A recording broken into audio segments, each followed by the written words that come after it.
মা জানো, আজ অনেক দিন হয়ে গেছে তোমাকে দেখি না। মা, আমি এখন অনেকটা বুঝতে শিখেছি। কি করব বলো, দেয়ালে পিঠ থেকে গেছে যে। আমি যখন কাঁদি তখন কাউকে দেখাই না। আমি কেন কাউকে আমার কষ্ট দেখাবো?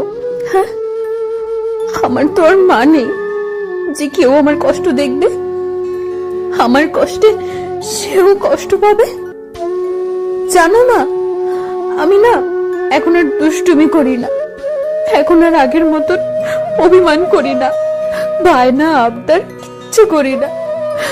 আমি জানি যার মানে তার সব বায়না আবদার থাকতে নেই। আমি তোমাকে খুব ভালোবাসি মা, খুব খুব ভালোবাসি মা।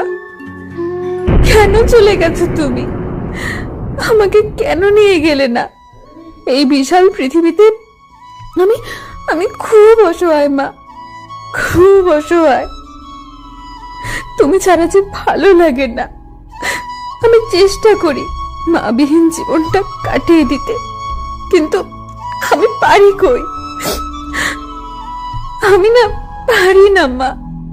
মাঝে মাঝে খুব শূন্য লাগে, বুকের বাম পাশটায় খুব ব্যথা করে, কেমন যেন একটা হাহাকার। আমি তো কাউকে বলতেও পারি না, জানো ঠিকই কষ্ট হচ্ছে। আচ্ছা, তোমার শূন্যতায় যদি এত কষ্ট, তাহলে মৃত্যু হয় না কেন? মরে যেতেও তো সুখ হবে। এই পৃথিবীতে মা ছাড়া একটা মুহূর্ত কাটানো যায় না, ভালো থাকা যায় না মা। প্লিজ মা, আর একটা বার ফিরে আসো। আর না হয় তোমার খোদাকে বলো আমাকে যেন নিয়ে যায়, আমাকে যেন নিয়ে যায় মা, আমাকে যেন নিয়ে যায়।